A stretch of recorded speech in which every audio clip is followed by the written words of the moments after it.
يا أيها الناس كلوا مما في الأرض حلالا طيبا ولا تتبعوا خطوات الشيطان إنه لكم عدو مبين. السلام عليكم ورحمة الله وبركاته. بسم الله الحمد لله اللهم صل على محمد وعلى آل محمد كما صليت على إبراهيم وعلى آل إبراهيم إنك حميد مجيد. ബഹുമാന്യരായ അൽ മുബീൻ തഫ്സീർ പഠന സംരംഭത്തിലെ പഠിതാക്കളെ, അല്ലാഹു സുബ്ഹാനഹു വ തആലയുടെ നിയമ നിർദ്ദേശങ്ങൾ കഴിവിൻ്റെ പരമാവധി ജീവിതത്തിൽ പാലിക്കാൻ പരിശ്രമിച്ചുകൊണ്ട് മുത്തഖീങ്ങളായി ജീവിക്കണേ എന്ന് പ്രത്യേകമായി ഓർമ്മപ്പെടുത്തുകയാണ്. അല്ലാഹു സുബ്ഹാനഹു വ തആല തൗഫീഖ് പ്രദാനം ചെയ്യുമാറാവട്ടെ. അല്ലാമ ഇബ്നു ഉസൈമീൻ റഹിമഹുള്ളയുടെ ഖുർആൻ തഫ്സീർ അടിസ്ഥാനമാക്കി നാം തുടക്കമിട്ട അൽ മുബീൻ എന്ന് പേരിട്ടിരിക്കുന്ന തഫ്സീർ പഠന സംരംഭത്തിൽ രണ്ടാം അധ്യായം സൂറത്തുൽ ബഖറയിലെ 168-ാമത്തെ ആയത്താണ് ഇനി നമുക്ക് എടുക്കാനുള്ളത്. ബിസ്മില്ലാഹിർ റഹ്മാനിർ റഹീം. യാ അയ്യുഹന്നാസു കുലൂ മിമ്മാ ഫിൽ അർളി ഹലാലൻ ത്വയ്യിബ വലാ തത്തബിഉ ഖുതുവാതിശ് ശൈത്വാൻ ഇന്നഹു ലക്കും അദുവ്വും മുബീൻ. ആയത്തിന്റെ മൊത്തം അർത്ഥം, അല്ലയോ ജനങ്ങളെ, നിങ്ങൾ ഭൂമിയിലുള്ളതിൽ ഹലാലായതും ത്വയ്യിബായതും വിശിഷ്ടമായതും അനുവദനീയമായതും നിങ്ങൾ ഭക്ഷിക്കുക. വലാ തത്തബിഉ ഖുതുവാതിശ് ശൈത്വാൻ, പിശാചിന്റെ കാൽപ്പാടുകളെ നിങ്ങൾ പിൻപറ്റരുത്. ഇന്നഹു ലക്കും അദുവ്വും മുബീൻ, തീർച്ചയായും അവൻ നിങ്ങൾക്ക് വ്യക്തമായ ശത്രുവാകുന്നു എന്നാണ് ആയത്തിലെ മൊത്തം ആശയം. 2-3 കാര്യങ്ങളാണ് പ്രധാനമായും ഈ ആയത്തിലൂടെ അല്ലാഹു തആല പഠിപ്പിച്ചത്. ഒന്ന്, ഭക്ഷിക്കേണ്ടത് ഹലാലായതാണ്, ത്വയ്യിബായതാണ് എന്ന അധ്യാപനമാണ് ഒന്ന്. യാ അയ്യുഹന്നാസ് കുലൂ മിമ്മാ ഫിൽ അർളി ഹലാലൻ ത്വയ്യിബ, ജനങ്ങളെ കുലു, നിങ്ങൾ ഭക്ഷിക്കുവീൻ. സാധാരണ കുലു എന്ന വാക്ക് അമ്രാണ്. അമ്ര വുജൂബിനാണ്, വാജിബാണ്, നിർബന്ധമായും ഭക്ഷിക്കണം എന്ന അർത്ഥം വരണം അസ്ലിയായിട്ട്. ഇവിടെ ആ അർത്ഥമില്ല. ഇവിടെ നിങ്ങൾ ഭക്ഷിച്ചു കൊള്ളുക എന്ന് അനുവദിക്കൽ മാത്രമാണ് ഉദ്ദേശം. അല്ലാതെ ഭൂമിയുള്ള എല്ലാ ഹലാലും ത്വയ്യിബും നിർബന്ധമായും കഴിച്ചോളണം എന്ന് ഈ ആയത്തിൽ നിന്ന് കിട്ടുകയില്ല. കുലു എന്നുള്ളത് തക്ലീഫിന്റെ, ഈജാബ് വുജൂബിന്റെ ഒരു അമ്രല്ല. ഇവിടെ ഇബ്നു ഉസൈമീൻ റഹിമഹുല്ലാഹ് പ്രത്യേകമായി എടുത്തു പറയുന്നു, ഹിയ ബയാനുൽ ഇംതിനാനി ലാ ഫി ബയാനി തക്ലീഫ്. ഇത് തക്ലീഫിന്റെ ബയാനല്ല, ഇംതിനാനാണ്, എടുത്തു പറയലാണ്. അല്ലാഹ് ചെയ്തു തന്നൊരു വലിയ ഒരു അനുഗ്രഹം എന്ന നിലക്ക് അല്ലാഹ് എടുത്തു പറഞ്ഞു എന്ന് മാത്രം. അല്ലാതെ കുലു കുൽ അമ്രാണല്ലോ. അമ്ര വന്നാൽ നിർബന്ധമായും ചെയ്യണം എന്നർത്ഥം വരും സാധാരണഗതിയിൽ. അപ്പൊ ഇവിടെ അമ്രാണ്, അതുകൊണ്ട് ഇതൊക്കെ ഭക്ഷിക്കൽ നിർബന്ധമാണ് എന്ന് പറയാമോ? ഇല്ല. കാരണം ഇവിടെ അമ്ര ഉപയോഗിച്ചത് ഒരു തക്ലീഫ് എന്ന അർത്ഥത്തിലല്ല, ഒരു മതശാസന എന്ന അർത്ഥത്തിൽ ഉപയോഗിച്ച കൽപ്പനാക്രിയ അല്ല. ഇവിടെ റബ്ബ് ചെയ്തു തന്ന ഒരു അനുഗ്രഹം എടുത്തു പറയാനായി ഉപയോഗിച്ച പദപ്രയോഗമാണ്. അതുകൊണ്ട് തന്നെ ഇത് നിർബന്ധമായും പാലിക്കണം എന്ന അർത്ഥം അതിന് കിട്ടുക ഇല്ല. നേരെ മറിച്ച് മറ്റൊരുപാട് ആയത്തുകളും ഹദീസുകളും ചേർത്ത് വെക്കുമ്പോൾ മനുഷ്യന് ഏറ്റവും മിനിമം അവന് ജീവൻ നിലനിർത്താൻ ആവശ്യമായത് കഴിക്കലാണ് നിർബന്ധമായിട്ടുള്ളത് എന്ന് മനസ്സിലാകുന്നുമുണ്ട്. അപ്പൊ ഇതൊരു ഇംതിനാൻ, എടുത്തു പറയൽ എന്ന അർത്ഥത്തിലാണ് ഇതുള്ളത്. അല്ലാതെ തക്ലീഫ്, ഒരു മതശാസന എന്ന അർത്ഥത്തിലുള്ള കാര്യമല്ല. കുലു മിമ്മാ ഫിൽ അർളി, ഭൂമിയിൽ ഉള്ളതിൽ നിന്ന് നിങ്ങൾ ഭക്ഷിച്ചു കൊള്ളുക. മിമ്മാ ഫിൽ അർളി, ഭൂമിയിൽ ഉള്ളതിൽ നിന്ന്. അവിടെ ജിൻസ് വിശദീകരിക്കാൻ ബയാനുൽ ജിൻസ് എന്ന വകുപ്പിലാണ് ഇവിടെ വരിക എന്നാണ്.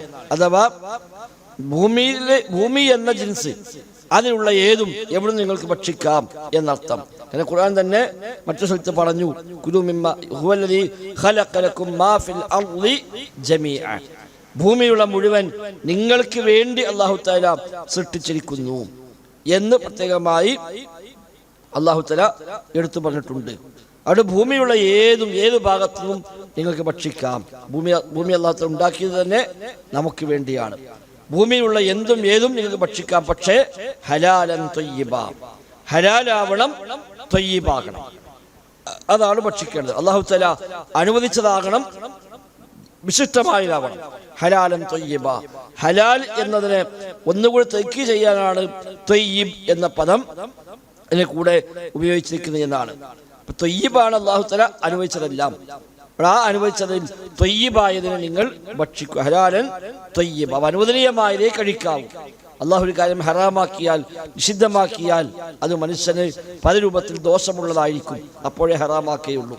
മനുഷ്യന്റെ ശരീരത്തിന് അല്ലെങ്കിൽ അവന്റെ സ്വഭാവത്തിന്, അവന്റെ മറ്റേതെങ്കിലും മേഖലക്കൊക്കെ ദോഷകരമായി ബാധിക്കുന്ന കാര്യമാണെങ്കിലാണ് അള്ളാഹു തആല കാര്യം ഹറാമാക്കുക. അല്ലാത്തെല്ലാം ഹലാലാക്കിയിട്ടുണ്ട്, അനുവദിച്ചിട്ടുണ്ട്. അപ്പൊ റബ്ബ് അനുവദിക്കാത്ത, അള്ളാഹു നിഷിദ്ധമാക്കിയ ഒരു ഭക്ഷണവും കഴിക്കാവതല്ല.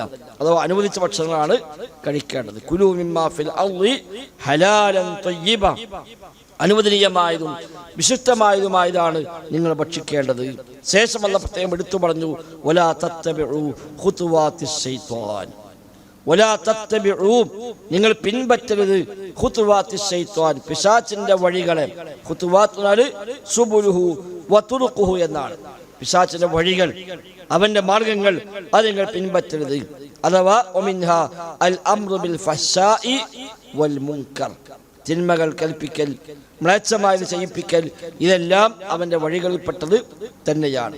ശൈത്വാൻ എന്ന പദം, ആ പദം തന്നെ ശത്വാന എന്ന പദത്തിൽ നിന്നാണ്, അല്ലെങ്കിൽ ഷാത്വ എന്ന പദത്തിൽ നിന്നാണ് എന്നൊക്കെയുള്ള ചർച്ചകൾ കൂടി ശൈഖ് അവിടെ ശേഷം കൊണ്ടുവരുന്നുണ്ട്. എന്താണെങ്കിലും ആ പിശാചിന്റെ വഴികളെ നിങ്ങൾ പിൻപറ്റാൻ പാടില്ല. ഇന്നഹു ലക്കും അദുവ്വും മുബീൻ, കാരണം ഇന്നഹു, തീർച്ചയായും പിശാചിനും നിങ്ങൾക്ക് അദുവ്വും മുബീൻ, വ്യക്തമായ ശത്രുവാകുന്നു. അപ്പൊ അവൻ ശത്രുവാണ്. അതിനാൽ ആ ശത്രുവിന്റെ വഴികളെ നിങ്ങൾ പിൻപറ്റാൻ പാടില്ല. ആ വഴി നിങ്ങളെ തെറ്റിലേക്ക്, തിന്മയിലേക്ക് നിങ്ങൾ കൊണ്ടെത്തിക്കുമെന്ന ഒരു ഓർമ്മപ്പെടുത്തൽ കൂടി അല്ലാഹു പ്രത്യേകമായി അവിടെ എടുത്തു പറഞ്ഞു. മുബീൻ എന്ന് പറഞ്ഞാൽ വ്യക്തമായത്, ബയ്യനായത്.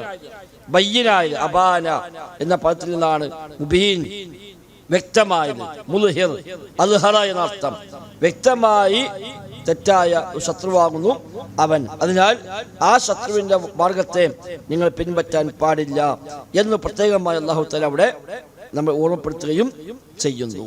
അപ്പൊ അല്ലാഹു തആല അനുവദിച്ച ഹലാലായ ത്വയ്യിബായ വസ്തുക്കളാണ് ഭക്ഷിക്കേണ്ടത്. അതല്ലാതെ അല്ലാത്ത ഭക്ഷിച്ചുകൂടാ. അതിനെതിരായി പോവാൻ പിശാച് നമ്മളെ സ്വാഭാവികമായും പ്രേരിപ്പിക്കും. അതിലേക്ക് നമ്മൾ പോകാൻ പാടില്ല.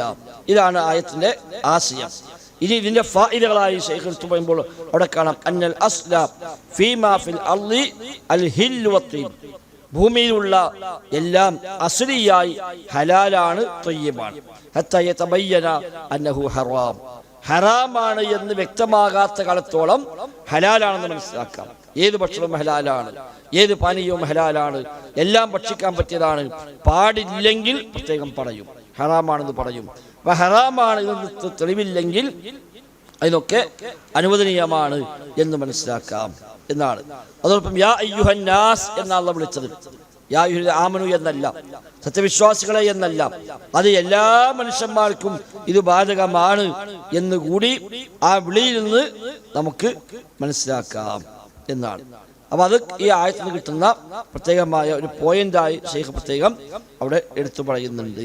ഏതാണെങ്കിലും ഭക്ഷണകാര്യത്തിൽ അല്ലാഹു റസൂലും പഠിപ്പിച്ച മാർഗമാണ് നാം അവലംബിക്കേണ്ടത്. ഹലാലായത് ഭക്ഷിക്കാവൂ, ത്വയ്യിബായത് ഭക്ഷിക്കാവൂ, ഹറാമായത് ഭക്ഷിക്കാൻ പാടില്ല എന്ന് മനസ്സിലായി. അതോടൊപ്പം പിശാചിന്റെ വഴികളെ പിൻപറ്റാനും പാടില്ല, അത് നിഷിദ്ധമാണ്, ഹറാമാണ് എന്ന് നമുക്കതിൽ നിന്ന് മനസ്സിലാക്കുന്നു. പിശാചിന്റെ വഴികളായി പഠിപ്പിക്കപ്പെട്ട ഏതും, എത്രത്തോളം എന്ന് വെച്ചാൽ ഇടത്തെ കൈ കൊണ്ട് ഭക്ഷണം കഴിക്കൽ, ഇടത്തെ കൈ കൊണ്ട് വെള്ളം കുടിക്കൽ വരെ പ്രത്യേകം ആ ഖുതുവാത്തിശ് ശൈത്വാൻ എന്ന് പറഞ്ഞ പിശാചിന്റെ വഴികൾ എന്ന് പറയപ്പെടും. വമിൻ ദാലിക അയ്ളൻ മഅസിയത്തുല്ലാഹി അസ്സ വജല്ല, അള്ളാഹ്ക്കെതിരായി പ്രവർത്തിക്കുക, അതേപോലെ കിബ്ർ നടിക്കുക, ഇതെല്ലാം പിശാചിന്റെ കാൽപ്പാടുകൾ, അവന്റെ വഴികൾ എന്ന് പറഞ്ഞതിൽ പെട്ടതാണ്. അതൊന്നും സ്വീകരിക്കാവതല്ല എന്ന് കൂടി പ്രത്യേകമായി ഓർമ്മപ്പെടുത്തുന്നു. അതോടൊപ്പം തഅ്കീദു അദാവത്തി ശൈത്വാനി ലിബനി ആദം, പിശാചിന് മനുഷ്യരോട് എത്രമാത്രം ശത്രുതയുണ്ട്. ഇന്നഹു ലക്കും അദുവ്വും മുബീൻ എന്നുള്ള പ്രത്യേകമായി ഉറപ്പിച്ചുകൊണ്ട് പറഞ്ഞു. ഇന്ന എന്ന് പറഞ്ഞു, ല എന്നും പറഞ്ഞു. അങ്ങനെ ഉറപ്പിച്ചുകൊണ്ടാണ് അല്ലാഹു തആല പറഞ്ഞത് അവൻ നിങ്ങളെ വ്യക്തമായ ശത്രുവാകുന്നു എന്ന്. അതും പ്രത്യേകമായ പാഠമായി ശൈഖ് പ്രത്യേകം ഇവിടെ ഓർമ്മപ്പെടുത്തുന്നു. ഏതാണെങ്കിലും ഇത്തരം വചനങ്ങളൊക്കെ ജീവിതത്തിൽ എപ്പോഴും കാത്തു സൂക്ഷിച്ചുകൊണ്ട് അതിലെ കൽപ്പന നിർദ്ദേശങ്ങൾ പാലിച്ചുകൊണ്ട് ശരിയായ വിശ്വാസികളായി മുത്തഖീകളായി ജീവിക്കുവാൻ നാം പരിശ്രമിക്കുക. അല്ലാഹു സുബ്ഹാനഹു വ തആല തൗഫീഖ് പ്രദാനം ചെയ്യുമാറാവട്ടെ. ബാറകല്ലാഹു ഫീനാ ജമീഅ. അസ്സലാമു അലൈക്കും വറഹ്മത്തുള്ളാഹി വബറകാതുഹു.